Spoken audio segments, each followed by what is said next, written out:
Oh, you didn't know? Your ass better call somebody! The energy revealed. Brooklyn to Queens, reppin' both hoods. Rob and CP, keep it fire misunderstood. Hear 'em all loud, let the anthem flow.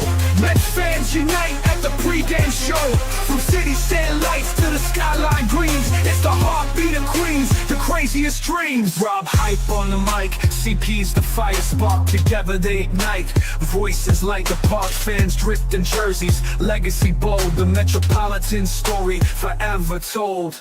Turnstile spinning, the crowd floods the gates. This is family, no time for debates. Crack of the Batman, the roar never fades. Queens in the blood, it's how champions are made. Cheer 'em all loud, let the anthem flow. Mets fans unite at the pregame show. From city stand lights to the skyline gleams, it's the heartbeat of Queens, the craziest dreams. 7-line swagger, vibes electric and wild. Mets legacy golden since I was a child. Orange crushed skies, let the battle ignite. Ride for the home team till the last fight.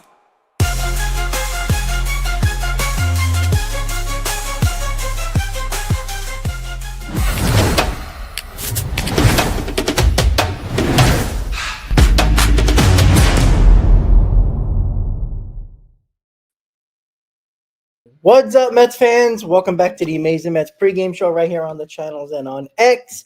And the slow death could continue with the New York Mets today as the Mets face the Cubs, their final 6 games of the season. And boy, do the Mets need to win. Chris, how you doing, buddy? Yeah, they need to win, and they need to win in a big way. I mean, ideally, over the next 6 games. First of all, I think we should just get to it. I know you mentioned it yesterday, as part of your off-day show. They don't control their own destiny anymore.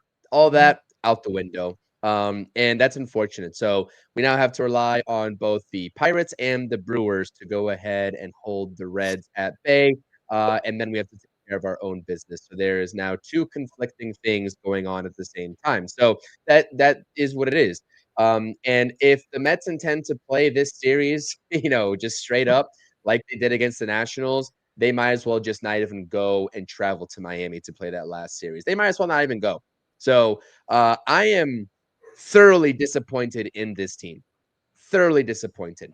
There's no other even words that can come out of my mouth to even try to explain, because I haven't talked to you all. I know Rob has since the National Series, but I haven't. There's no other word. It's just disappointment. It's misery.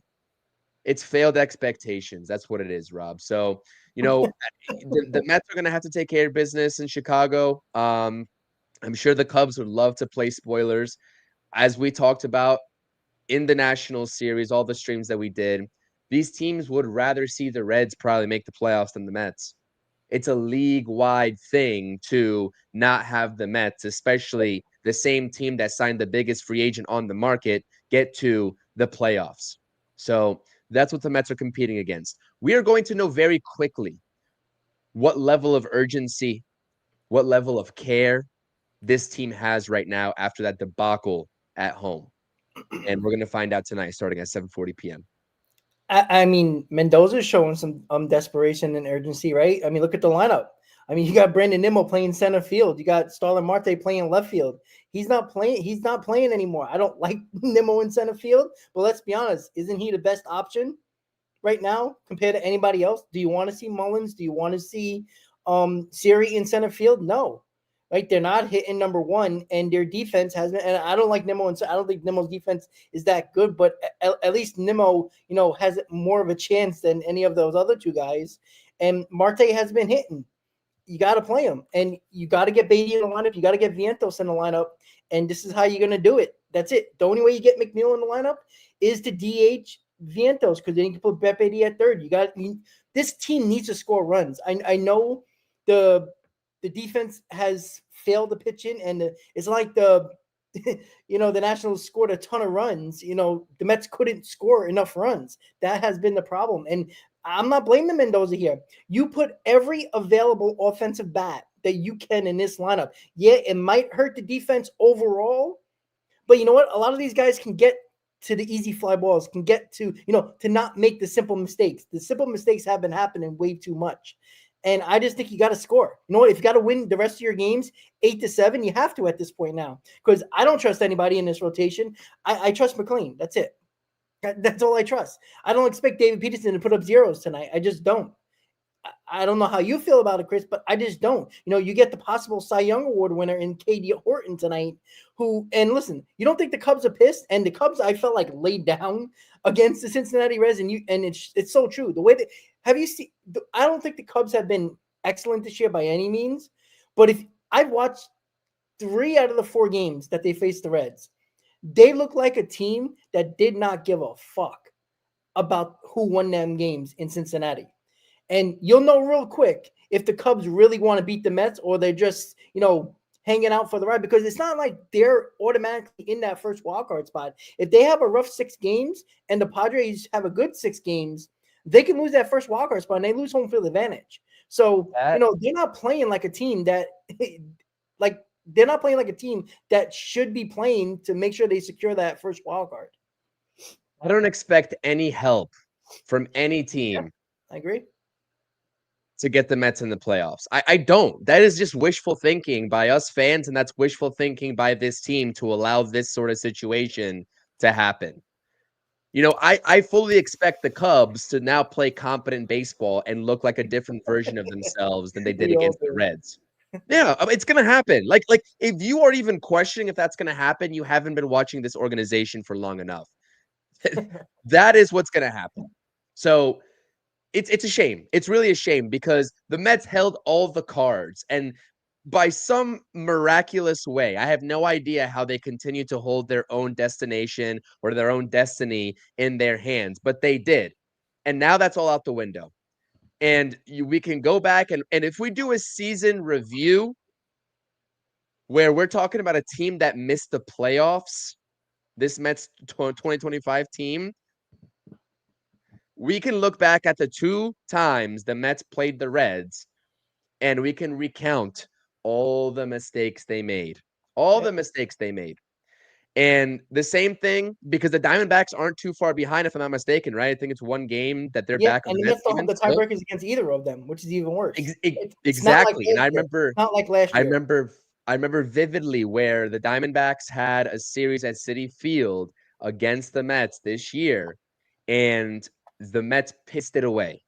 It was a horrible performance. Yeah. And you know what? It's not even the matchups anymore. It's division records because they tied the season series against each other. So the Mets losing to the Nationals makes that an impossibility of have a possibility of winning the division or your division record better than the Arizona Diamondbacks. It can't happen now because of the 2 out of 3 we lost against the Nationals. That's the other problem. Like, we don't even control our own destiny. Now, again, we win today, the Reds lose today, we control our own destiny again. We'll be up a game. But, I mean, I don't think anybody's going into this game being confident. Look, I'm all on board for Mendoza being desperate with this lineup and where he's positioning these players. I'm okay with it. Like, I'm not mad. Like, how can I be mad at a manager trying to do everything he can because he can't throw a ball, he can't swing a bat, he can't put a glove on. So I'm not mad at Mendoza that the players are throwing the ball around. Like, what coach and manager is going to tell a player, hey, don't do that again? Like, of course they're going to do that. Then these are professionals. You know what I'm saying? So, like, I like the fact that they're doing something different with this lineup and with the positioning of the defensive alignment. I'm okay with it. I don't know what else Mendoza can do. His in-game managerial situations has to be better, in my opinion.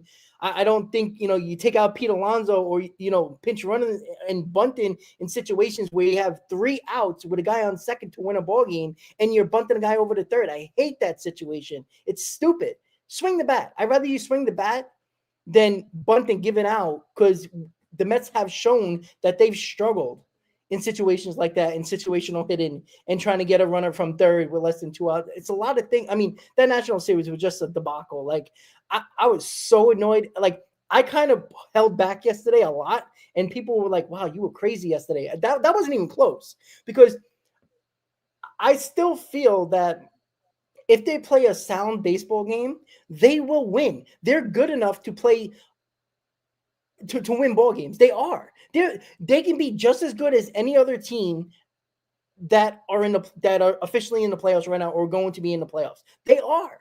They are. They just not playing like it because if you just go from the middle of June, how bad they actually were, and you see the series, it's not like they played a sound series and they just got beat by a better team. The Mets lost games because they did not play to their capabilities. And this is going to be the story of the season. If the Mets don't make the playoffs, that's what it's going to be. They did not play to their capabilities all season. And you can blame the lineup the first 2 months. You can blame the pitch in the last 4 months or 3 months of the season. The fact of the matter is, you don't make the playoffs. It's a team effort, not making the playoffs. And that's the overall concern that we all are going to have. And in 7 days, on Monday, when everybody's supposed to be traveling to their destination for a wild card series or possibly, a playoff situation, and we're talking about a season review, well, it's not going to be a pretty, because you know what? It's not just managers possibly could be fired or coaches could be fired. I want a very different looking roster as much as you possibly can. I don't want to bring back the same guys because we're going to be talking about the same thing. This is a losing core. This is a losing franchise that you just can't roll it back and say everything's going to be okay, because that's a dangerous game to play. And you know what? The way Met fans are talking, Chris, and a lot of them were talking about that on yesterday's show on Mets Talk Live, that, bring back Pete Alonso, do this, do little things like that. What are we going to just change a bullpen and bring back Pete Alonso and think everything's going to be okay? Like they gotta do something with this rotation other than just say, the kids are here and throw it back with Senga and Peterson and Mania. That you can't do that. It's a dangerous game to play. And I think you have to, change this roster to a lot more than people are actually talking about, because you can't just change a bullpen and say, we got starters. Like it's not going to work. It was terrible this year. And it's not just about being healthy. These guys have not pitched well. And that's the other problem. I wish my mind could allow me to even think about this offseason right now. Because if I did, then I would my brain would just turn into like mush, honestly. I can only think about this lineup right here with Marte in left field. At least you get a better outfield with the arm strength. I think that's what they're thinking. But the thing is like, I see Mendoza went on the Foul Territory podcast. I'm looking on my X account right now, right? Foul Territory TV Mendoza did an interview with them earlier today. Carlos Mendoza announced Starling Marte will start in left field and Brandon Nimmo will start in center. Mendoza says physically, he's to the point, he's talking about Starling Marte, he's to the point where, hey, we need to push you.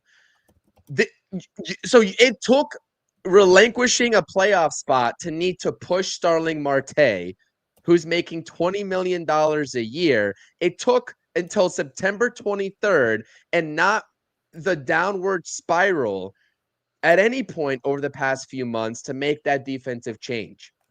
I'm happy they finally figured it out, because I'm so thrilled that I don't have to see Cedric Mullins play baseball today, because he is abysmal. Abysmal. Terrible. And Tyrone Taylor's coming back tomorrow. If all else goes well, he's going to be activated tomorrow for game 2 of this series, and they're going to have to make a decision.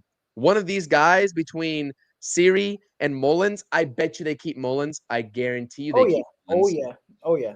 But Siri has that extra year of controllability or whatever, which was one of the talking points that everybody, Mets fans, us, even when it first happened, the trade went down this past off season about why David Stearns went out and got him. So that's also a factor. So, I mean, okay, so if he does, then that could be a thing too, to keep him in the organization. But they're going to want to keep the lefty. They're going to want to keep, bottom line, screw lefty, screw whatever. They're going to want to keep the guy that David Stearns got that in this deadline that has made no impact. That's why they're going to keep him. Yeah. I don't care about lefty. I don't care about whatever else. They're doing it because David Stearns got him at the trade deadline. And if you believe anything else, I'm sorry. I don't know what to tell you. You might just be a Mets homer at that point. We're not homers. That's one thing that I really want to just get out of the way too about this, is that we told you all, if they do good things this season, we will praise them. And if they fail the expectations that everyone has had, we will call it out for what it is. and it has been a disappointing season, and that's a direct reflection of David Stearns. It is. It is a direct reflection of David Stearns. Bottom line. And I don't want to hear, and I've seen this already on social media, because all the positive Mets fans come out of the hiding that they've been forced to do. Let's be honest. Actually, they weren't even hiding. They've been out in full force saying that everything is going to be okay, just like this team does after they lose each game, continuing to tell this fan base to believe. What are we believing in? We're not believing in you guys that are showing no heart out there, on the field. But now it's supposed to be a David Stearns developmental year for the development of the pitchers that we now have. The same pitchers that would have never came up, by the way, maybe outside of Nolan McLean, if these veterans had done their job. Right. If Sean Manaea, Kodai Senga, and Clay Holmes, David Peterson, for that matter, and by the way, David Peterson, am I excited to watch him pitch tonight? No, absolutely not. He hasn't provided us 6+ innings since August 19th, that 8-inning performance at Nats Park. So if these veterans did their jobs, none of these guys, I would probably bet, would be on this roster right now. They would go with the veterans, and they would wait till next year to make that decision. So I don't want to hear about development. Are we still in the developmental stages of Brett Beatty? Yes, because he's been bad before this season, so that's by default. But this roster is not anywhere near needing to develop any further when you have the core group of players that you do under contract in Lindor, McNeil, Nimmo, and Alonso that you re-signed, and also adding Juan Soto into that fold. There is nothing that screams or even indicates development. So any Mets fan that is pushing that narrative is lying through their teeth and can't just find it within themselves to criticize David Stearns for once. Everybody that watches my podcast, watches my videos, watches the streams that Rob and I do, of the two of us, who has always praised David Stearns more so than the other. That's been me. But I'm going to sit here and tell you that he has failed the Mets this season. And it's on him. That's the fact of the matter. That's the bottom line, and nobody can change that. Nobody, no matter what they tell you. I agree, and then this is the problem, right? People are talking about, what were you supposed to do? Trade young pitchers, trade this, trade that. The fact of the matter is, the offseason started the issue with giving you the. It led to a possibility, because there was always a possibility that you were going to need very good starting pitching, at least one at the deadline, because of just what you did in the offseason. So that's why Stearns is the problem. And again, he ain't going anywhere, and Mendoza's not going anywhere. He's safe. Like, if anybody thinks Mendoza or Stearns is going anywhere, you're nuts. They're not firing somebody or manager after 2 years again.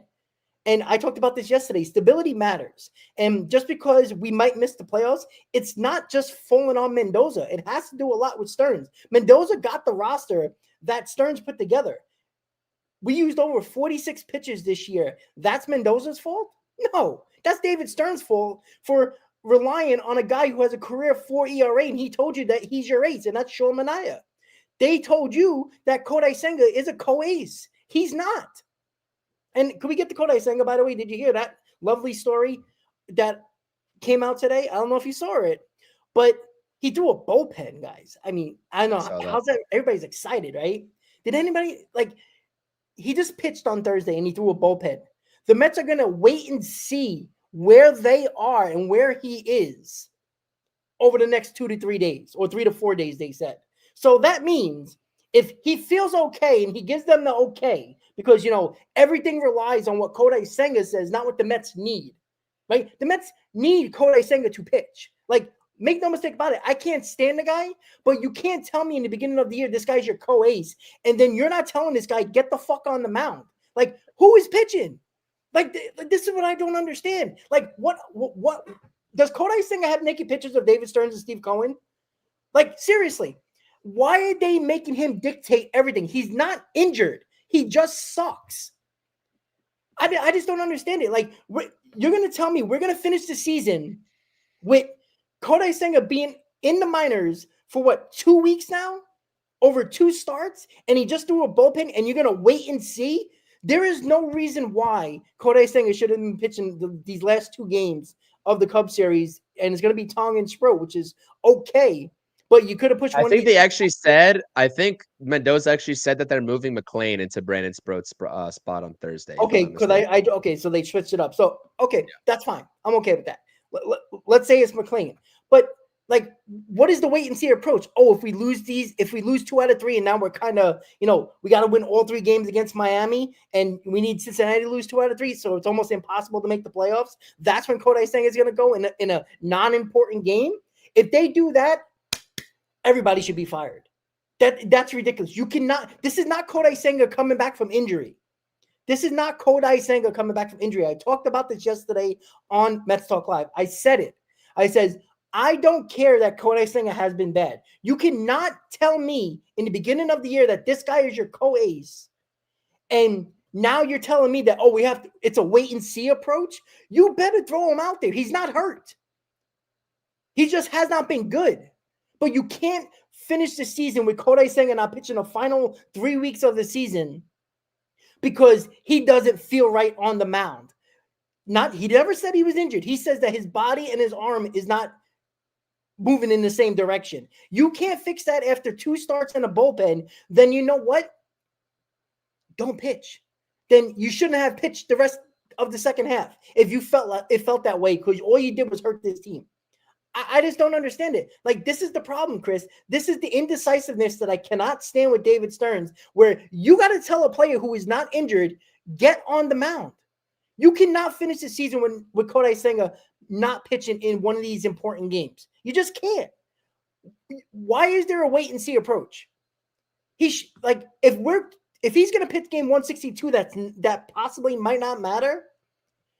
I don't want Kodai Senga back next year. How can you trust a guy like that has been in the minors for 2 weeks and threw a bullpen, I think it was yesterday or today, and you're gonna have a wait and see approach? This decision should have been made, and I said it. They should have made the decision on the off day yesterday. Make the decision. Is he pitching or not? It just doesn't make sense, Chris. I don't understand the logic in the wait and see approach. What are we waiting for? Like, I don't want him pitching in a game that might not mean nothing. And it's possible that some of those Miami games might not mean anything, because if we get beaten down by the Cubs, it's game over. So and that's when they're going to pitch Kodai Senga, and you're going to make me feel okay about that. And you're going to tell me, oh, well, look at the rotation. Look who we got. No, I just don't want to hear it. I really don't.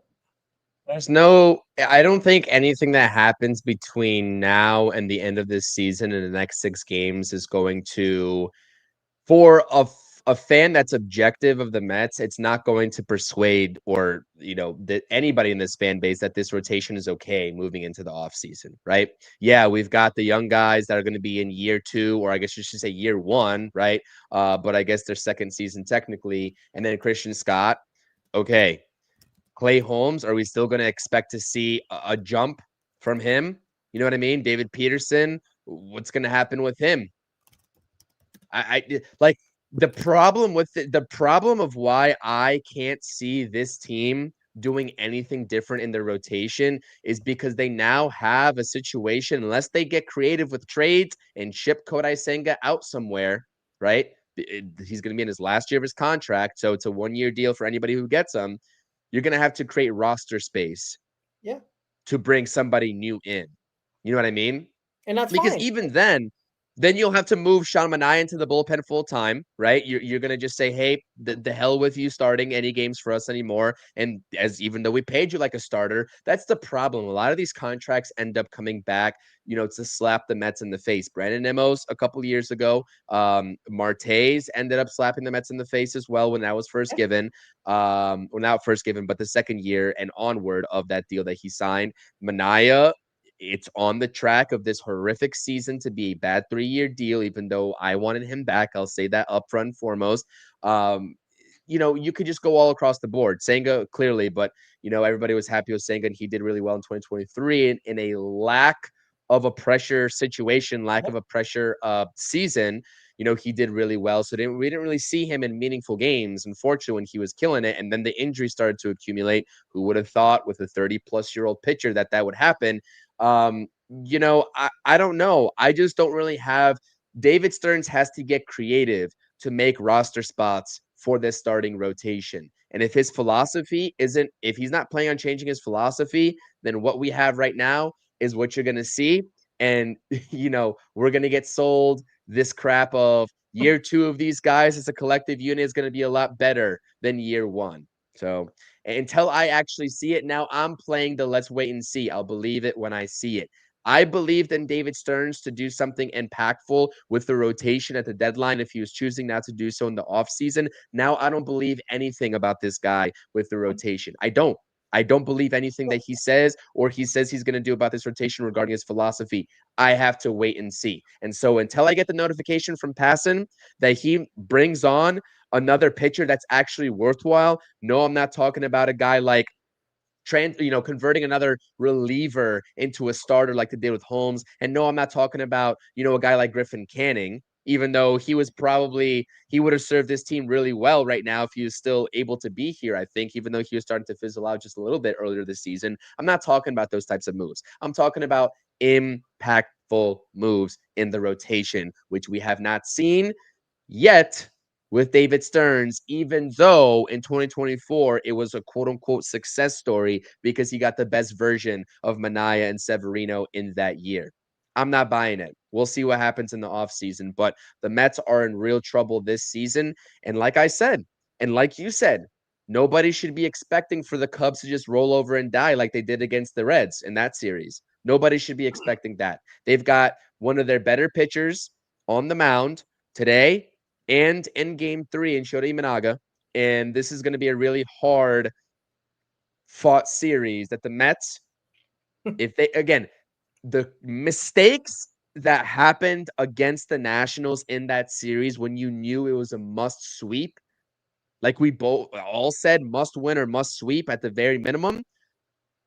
When you have those kind of lapses, especially defensively all across the board, you don't deserve to make the playoffs. This team doesn't deserve anything about this 2025 MLB postseason. We are just hoping that they get in. Nothing has been convincing. And I wouldn't be surprised if they go 2-4 over the next 6. That's how I feel about this team right now. Yeah, I agree. And, I just don't understand. Draymond's like, is Senga better than Sproat or Tong? That is not the point. That is not the point I'm trying to make. When your organization puts your rotation together in the offseason and says that Minaya and Senga are your co-aces, and this guy is not hurt. Again, he is not hurt. If he is hurt, then say that. Don't tell me that he's going to the minor leagues to fix stuff and it's 3 weeks already. Like, we're going on 3 weeks here. Like, it's not about Sproat or Tong. If Kodai Senga is so good that they're telling us that he is still very good, because that's all you hear from this Mets organization. Kodai Senga is God to this organization for some reason. They give him everything he wants. He's the hardest guy to come back from injury when he's in rehab. He's a guy that needs 6 or 7 days off every time he starts. He pitched once on 5th day rest, and that was because they went through it during a 16-game stretch, and he was not good. You got to throw him in. You got to throw him in one of these games. You have to. It's not about who's good or who's better. You can't trust most of these guys in the rotation anyway. Kodai Senga needs to throw. He has to. It just doesn't make sense. Like the Mets, I'm telling you, the Mets are going to do this. I don't think if a game matters in Miami, Kodai Senga is not pitching. I'm telling you that right now. They're gonna play this shit like it's gonna be the biggest. I mean, they might as well make posters. Hey, Kodai Senga pitching game 162. Mets are out of it. Get excited, because they're gonna pull that bullshit next year, saying that Kodai Senga is a big part of this rotation, and he should not be. And again, how can you trust the guy in the top of your rotation that you can't say? And this was the ending of DeGrom's career too, when we needed him down that stretch in 2022, and he never came back because he was going to be a free agent. He came back later in the year than expected, and you know what? It hurt this team. When they were falling apart at the seams the final month and a half of the season, DeGrom was slowly coming back. Oh, I got to feel right. My arm angle, all this nonsense. He was coming back from injury, but it was all about mechanics and all that nonsense that apparently, one of the best pitchers in baseball couldn't figure out. And then We all knew what the case was. That's why a lot of Mets fans loved Jacob deGrom, but they were pissed off during that season because we needed him. The same thing goes for Kodai Senga. We don't have enough good pitchers to say, hey, Kodai Senga, don't worry about it. We'll take care of it. We'll give you all the time you need. And it might be too late by that time. It doesn't make sense. It's stupid. The philosophy is wrong. It is not right. And there is no Met fan that should trust Kodai Senga if he doesn't pitch the rest of the season, or he pitches in a game that might not matter in the final games of the year. That's the biggest problem. That's the problem that I have. Not that he might not pitch well. I mean, let's be honest. Peterson's still pitching. Is he going to pitch well? Right? How about this? Let me ask you something, Chris. This is a crazy question. It's about today's game. If I says that Kodai Senga was available, would you rather have David Peterson or Kodai Senga today?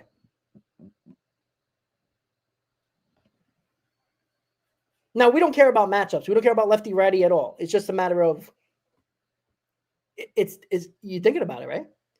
I am thinking about it, honestly, because I don't believe in David. Yeah, I don't believe in David Peterson. And honestly, the first start always coming back from, like, you know, I don't care what they do in AAA. I don't care about those numbers. Like, you know, the first start back, I would hope that a guy has a chip on his shoulder, so to speak. So honestly, I know, as crazy as it sounds, I might go with Kodai Senga just because I'm done with David Peterson, man. I'm just really checked out of whatever he's doing. Like Kodai Senga had more than enough days off to pitch today. Like, he was set up to pitch today in regular rest.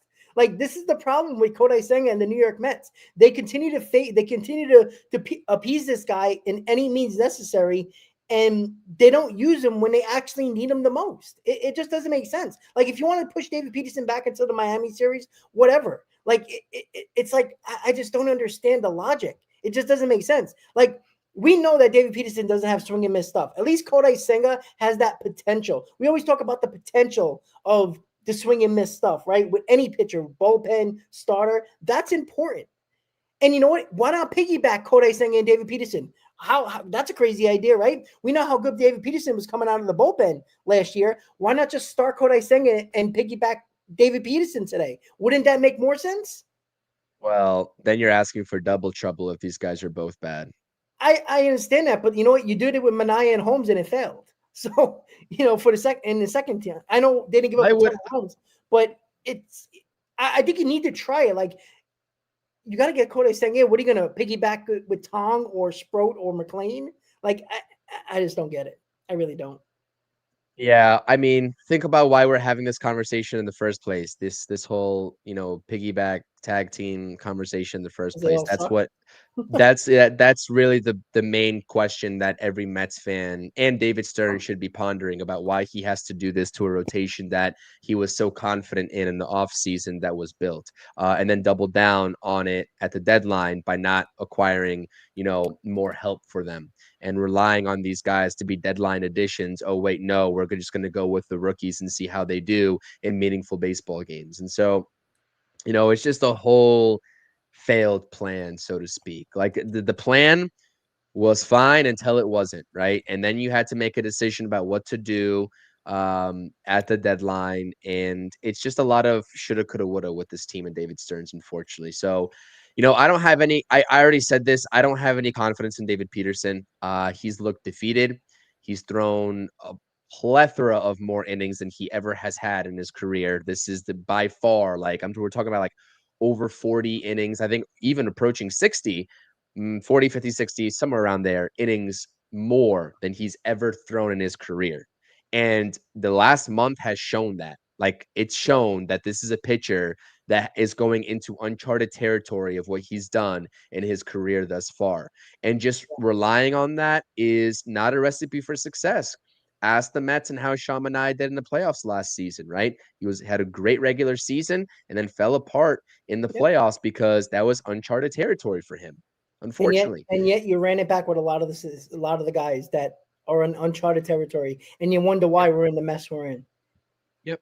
So it's one of those things where, again, with where these pitchers are at, we're now relying on veterans that are pitching on fumes, which is crazy because, I mean, like, Clay Holmes for sure, David Peterson for sure, Sean Manaea should be very healthy and well rested, right? He should be. I mean, I know he has the loose bodies or whatever that report. They might clean that up in the offseason, but with the amount of rest that he's had this entire season, he should be ready to go.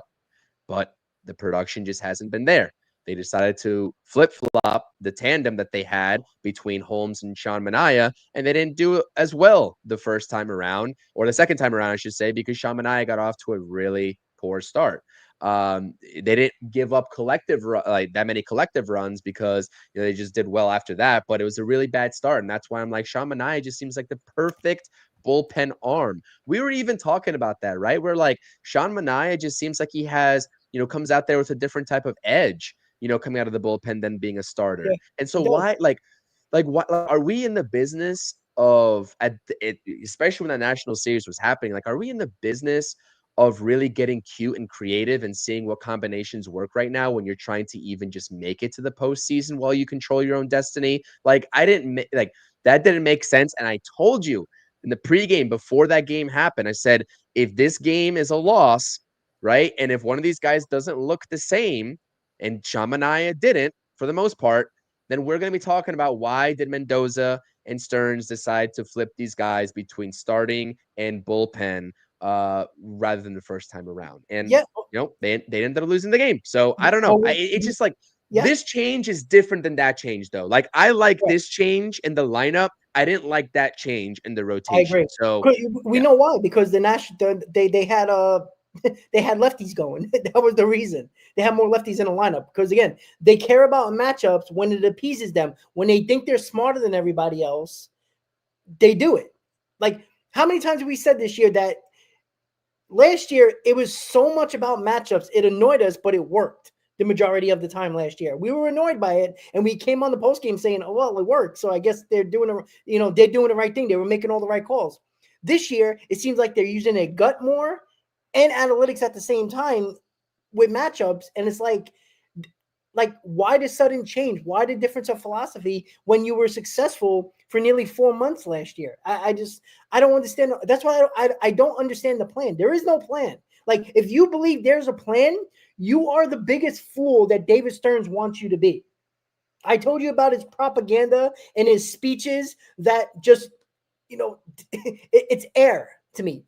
I don't listen to that guy anymore. He makes no sense when he talks at all, because he's going to spin this so well that there's going to be too many goddamn Met fans that are going to be excited about what he says for next year. They'll be mad in the beginning because, you're going to be mad if you don't miss the playoffs in an high expectation year. Oh, yet again, in Mets history, high expectations is a big fail. We have to understand that his philosophy is very, very, it's a polarizing philosophy that is either going to work or go really bad. There is no in between. That's the problem with his philosophy. That is the reason why the Brewers never won, because it either really worked or it really went bad. They make the playoffs every year, but what did they gain out of that? They gained nothing. They didn't win nothing. And I said that when we got him. He did not win nothing. He's proven nothing except making the playoffs in a bad Central for many years. That was the years when the Cubs were bad, and many teams were bad in the Central, and they were winning. They were making the playoffs, which is fine. And every Met fan will be excited about making the playoffs. 6 out of 8 years would be great, but that gets stale if you continue to lose in the postseason. And David Stearns has failed in those situations again and again and again. I'd hope we get there a lot of the times, but when you continue to fail, don't tell me that his philosophy works when all it does is get you into a playoffs that has 6 teams. It's not that hard, unless you're the Mets. The most frustrating thing about this all is that if the Mets don't make the playoffs, the same thing that I said fans are saying right now is what David Stearns is also going to echo. We've got a very bright future. This team is built for sustainable success. We didn't jeopardize that this season. And it's just like, that could be true, right? That could be true, especially with what the Mets have brewing with the guys that are up right now in the rotation. But nobody's trying to hear that crap, man. Nobody's trying to hear that, right? Like, I just wish I hope if this team, and I'm saying this like as if it's an if, because I'm very down on this team right now. There's no hiding it. You can probably hear with what I'm saying and the tone of my voice. I'm down on this team. Do I think that they are making the playoffs now? I was very confident before. I have a little bit less confidence now, clearly, because, the Reds, it just seems like they are a team that's playing with a chip on their shoulder. They're playing harder than the New York Mets, and it's reflective in the standings and also, just about the opposing teams and around the league, that whole notion, whatever. But, I just hope that the first words out of David Stearns' mouth this season, if the Mets don't make the playoffs, is this was a failed season based off of the expectations and the standards that we had coming into 2025. Because if he says anything else than that, if he goes directly into the future and the optimism for the future, then that's going to tell me all I need to know about, this thing moving forward, right? Because you don't go out there, Rob, when we've been saying it all the time, and I'm just reiterating this in case people don't understand this. You do not play for the future. If the Mets were playing for the future, they shouldn't have brought back Pete Alonso for another year. Just to what? Make the fans feel good? Yeah, that's what he did. If you were committing to development about the future, okay, sure, bring in Juan Soto for 14 years because you got 13 years left of that. Okay, cool. You wasted another year of Lindor. You wasted another year of Brandon Nimmo, right? McNeil's not going to be here for much longer outside of that last contract that he got. This should have been a year where you get to it and you're seeing Ryan Clifford, who's now in AAA, right? Regardless of what he's doing. Like, you see Ryan Clifford and you really develop. That's why this year wasn't developmental. You're not seeing any of these offensive guys that could be ready right now up at the big leagues. You know what I mean? You're not. You're watching fringe guys that can be on this roster moving forward on a semi-regular basis, and Mark Vientos and Brett Beatty. You saw guys that probably have no impactful meaning on this team every day in Ronnie Mauricio next year. I don't think so, at least, because I'm not convinced of what I saw out of him. I know that he was coming back from an injury, but let's not act like he was tearing things up. He had good spurts, and he could be definitely a good bench piece, I would say, with his power, but he's not going to be an everyday player next year. Luis Angel Acuna is definitely not an everyday player. That ship has sailed. So there's a lot of maybes about this team from an offensive standpoint. And now we have to keep watching SNY Mets videos about AAA, highlights of Carson Bench, Jet Williams. And that's supposed to be what we're looking forward to alongside the three pitchers that we got up right now. It's just a whole bunch of nonsense. And you know what? I just hope that David Stearns is honest with the fans. You got to be honest with the fans. I would respect them a lot more if he said we did not live up to expectations, and then he went into his whole spiel about the young talent. He's going to say that because he's not an idiot. Of course. He's going to say, oh, we failed. I want to hear him say he failed and then bring up the other people, because he put this roster, he didn't put the entire roster together, but you know what? He put most of this rotation together. He put all of his bullpen together, and he brought in guys either in the offseason or in the trade deadline that either got hurt rather quickly or was very, very bad. What good acquisition was made? Juan Soto? He didn't sign him. Pete Alonso? He didn't sign him. He brought Jesse Winker back. Now that wasn't nobody thought that was a bad, bringing him back. Everybody liked it. You can't predict that he got hurt, but he was injured last year as well. That's the other thing. He was actually injured when we got him. After we got him, he got injured. We all forget about that. He has been injury prone, and we did sign him. So again, we wanted him, but David Stearns got to be the. We're supposed to be the fans who want certain guys just because of names and what we thought we had from last year, bringing the guys back. He's supposed to be better than that. He's supposed to look above that. He has not done that. He thought he was a genius. He had too many reclamation projects and all this stuff, and we're living in this. Let's not act like. Yes, the players did fail, but let's not act like it was a far reach for them to fail. It was a very small line that they had where it was either going to go good or really bad, and it hasn't been good. There needs to be an in-between with guys you bring in. You can't bring in all reclamation projects and think that they're all going to work out, because in those situations, you can't have half of them fail because it hurts your team to the point where you're in a trade deadline where you need offense, you need bullpen, you need starters, you needed everything this trade deadline. That is a failure of an offseason when you need everything at the trade deadline. When we were doing trade deadline shows, what was I saying?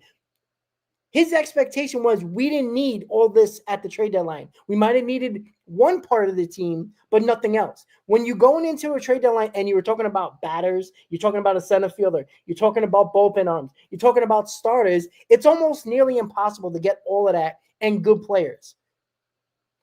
Which is a good point, Rob. I actually want to you are bringing up something that I really want to discuss here. As much as I've been bashing and we've been bashing David Stearns on this stream, and he rightfully deserves a lot of criticism, I want to ask you personally, and people in the chat, feel free to chime in. By the way, we do have a game today. Make sure to hit the thumbs up buttons and subscribe if you haven't done so already. But, taking a look at where this team was in 2023, when you sign an executive, right, to the likes of David Stearns, I don't care if it's at the Mets or anybody else, when you have the season the Mets did in 2023, your personal opinion, what is the timeline, the appropriate timeline for one to change this organization from what they were in 2023 to get to a point where they are continuous playoff contenders or in the playoffs continuously? Like, what is to change an entire roster? What is the appropriate timeline? Because all this being said, yes, the Mets overachieved. It's almost kind of like a curse that the Mets overachieved last year because that is now that was the bar that we were expecting at that point. But it wasn't too long ago where these guys were bottom dwellers in this league in 2023, and they had to sell off a lot of guys at the deadline in a failed season. What is the appropriate timeline for you to expect from an executive to completely flip and turn the trajectory of an organization? Because it's only been 2 years of David Stearns now. Okay. Well, here's the problem. You signed Juan Soto. That's the problem. Like we can't wait 4 years until Juan Soto is 30 years old and then be okay with everything. When Lindor is 35 years old, Nimmo's probably in crutches right now.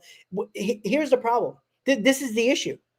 The issue is that, and this is probably partly Cohen's fault. Cohen says this is David Stearns' masterpiece, right? He says that he's making him control everything. Yet we all know what happened this offseason. David Stearns did not sign Juan Soto. David Stearns did not sign Pete Alonso. You know how you would have had a trajectory of what you're really looking at? It should be, hey, you're an executive. Here's the problem. The Mets weren't so bad that David Stearns needed to be here or a new manager. They had one bad season with Buck Showalter, and they fired everybody. That's the problem when it comes to having a team that won 101 games in 2022 and then had high expectations and failed, and it was kind of until the deadline day trading everybody.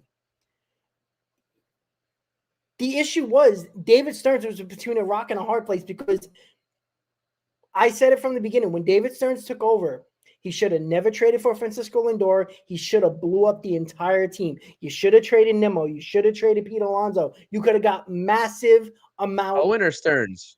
Cohen. Oh, okay. I thought you said I'm leading up to the point of Stearns because if you would have done that and you would have blew it up because the Mets were failing for many years, they weren't winning. And yeah, Pete Alonso had a lot of years left. Nimmo had a couple of years left. I understand that. But if you wanted real change, you could not build around Pete Alonso and Brandon Nimmo because they had 3 or 4 years left on their contract. It takes 3 to 4 years to build an organization with a GM and a new type of philosophy. It takes years. The unfortunate thing is you signed Juan Soto, you brought back Pete Alonso, you spent $25 million on Sean Manaea, and you brought Edwin Diaz back as well a couple of years ago. All of that, you can't change a roster to the way you like. This is not Milwaukee. That's the problem. And that is the issue that I had. If this was a losing franchise And they have been losing, but I'm saying like really bad over the last 3 or 4 years. And David Stearns came in here. It's a perfect scenario. This is not the scenario that David Stearns needs. That's why I thought it was a bad signing, because he is the type of guy that likes to build an organization from the bottom up. He can't do that here. He's got to start from the middle and hope it works. Because if the guys that are already here are not doing their job, who is taking Nimmo? You got to pay an entire salary for 5 more years to get rid of Brandon Nimmo. Like, it's not easy to do that. That's why I'm saying, like, David Stearns is coming in the middle of a project right now, because the Mets did make the playoffs in 2022. It's not like they've been, a failure 4 straight years, and here comes David Stearns building from the bottom up. That's where I think Steve Cohen fucked up, is bringing David Stearns in here with not changing the entire philosophy or putting his philosophy from the bottom. I think he started in the middle, and he's between a rock and a hard place. It's not all of David Stearns' fault because Steve Cohen did this. He signed him saying that he's smart. He's a genius. I wanted him for a couple of years. Yeah, but it doesn't work when you give a big contract to Brandon Nimmo and you re-sign you extend Francisco Lindor, and then you sign Juan Soto and tell me that he's trying to put his philosophy together, because it's hard to do when most of this roster is kind of, a lot of these guys are set in positions. It's hard to do that.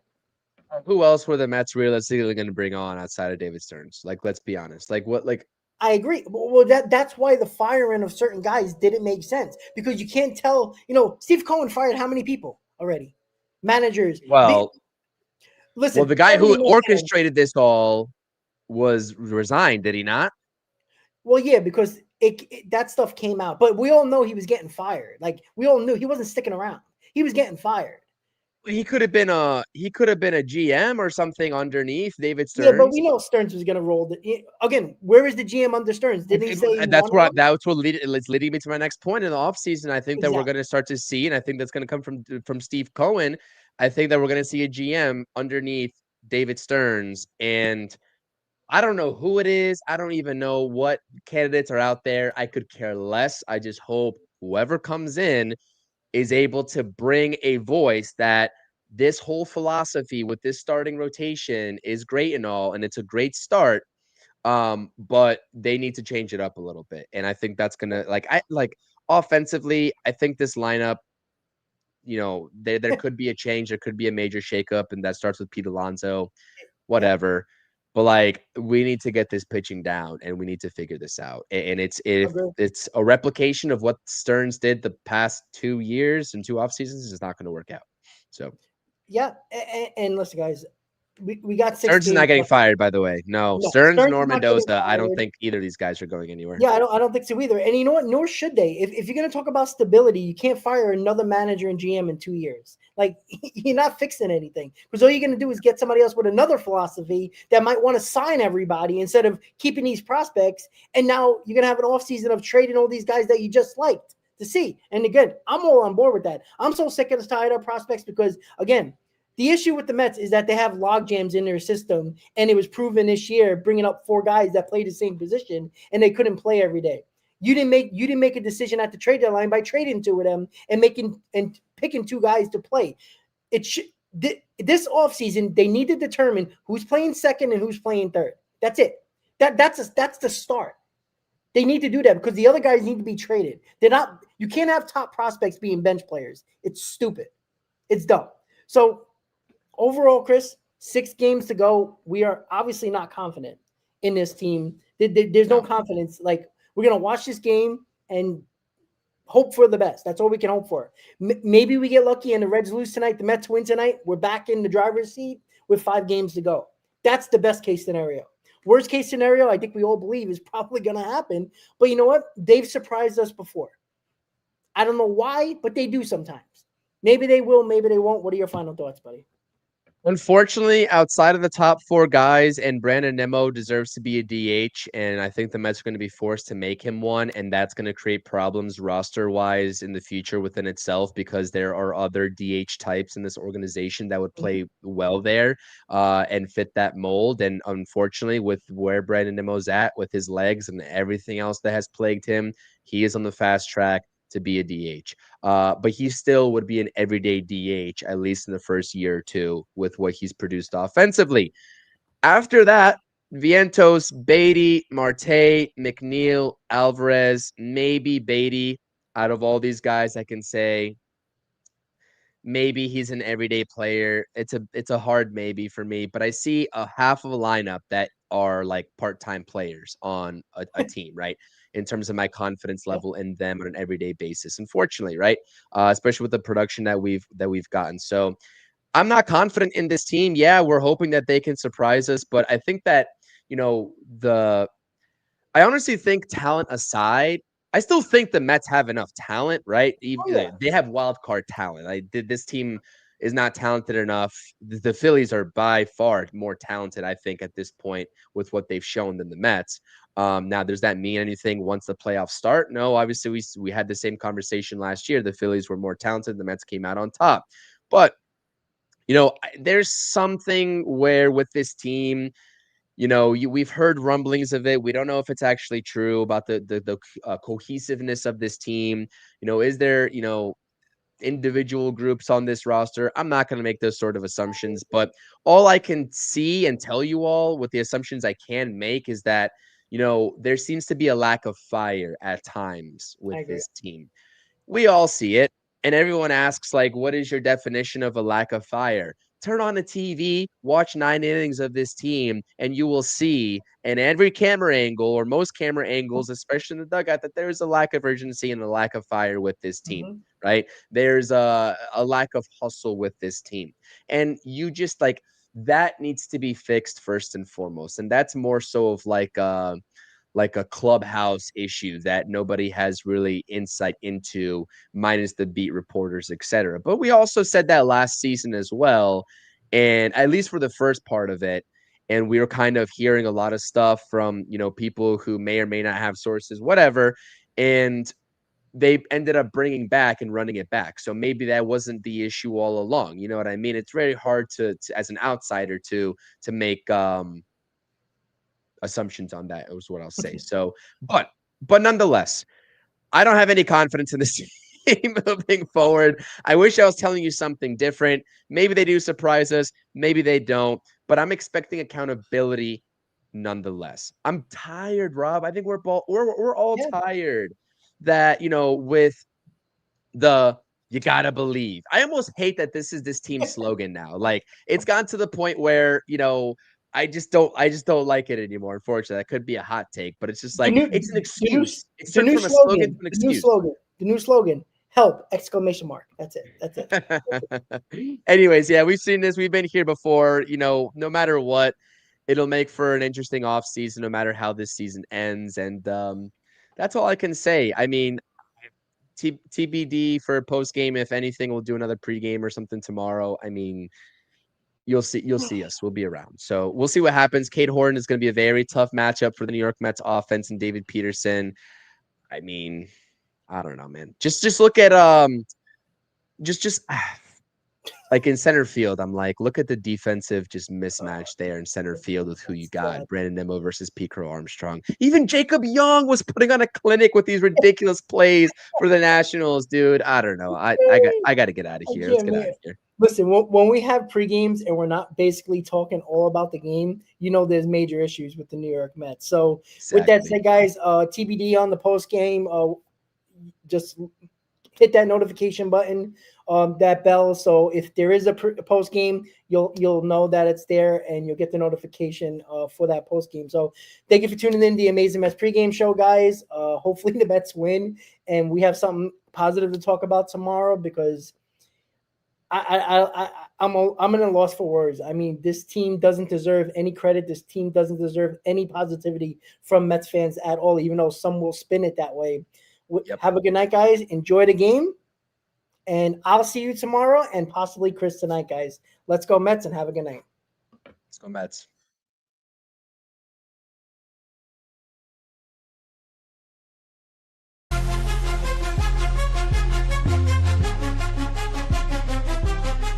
Seven train rumble, headed to the field. Orange and blue vibes, the energy revealed. Brooklyn to Queens, repping both hoods. Rob and CP, keep it fire misunderstood. Hear 'em all loud, let the anthem